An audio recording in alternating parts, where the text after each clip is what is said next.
In the previous video, we learned how to build a navigation bar using HTML and CSS. Today, we are taking it a step further and going for the interesting part, the drop-down menu. First of all, we add a new menu item with an etc class, menu item dropdown. Inside it, the link has another class, menu link dropdown, and its content is going to be a small arrow icon next to the text.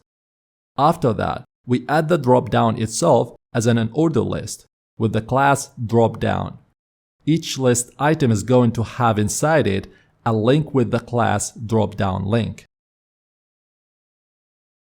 And that's it for our HTML file. Now let's style it and make it look pretty. First, the parent .menu item dropdown. I'll make its position relative so the dropdown menu knows where to sit. The .menu link dropdown is the feature link with the arrow.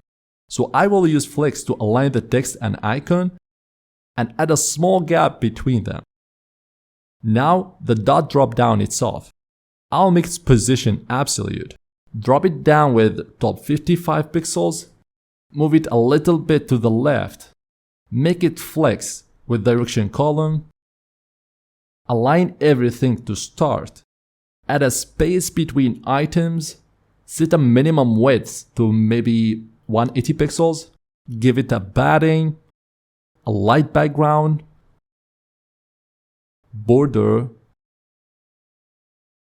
rounded corners, and a little bit of shadow so it stands out. By default, it's hidden with pointer events none and opacity 0.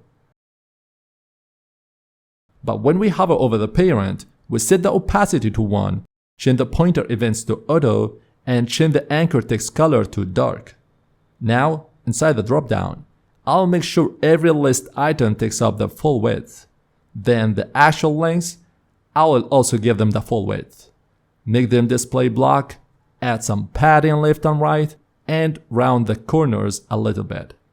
For the text color, I'll give it a soft gray, and on hover, I'll flip it. The background turns yellow and the text becomes dark. And that's our dropdown done. We have a clean functional dropdown menu built with just HTML and CSS. Now I've got a question for you. What should we add next to this navbar? Should I make it sticky so it stays at top when you scroll? Or should I keep building on this and make it responsive for smaller screens? Let me know in the comments which one you would like to see next.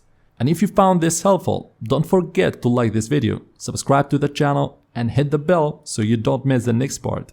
Thanks for watching, and I will see you in the next one.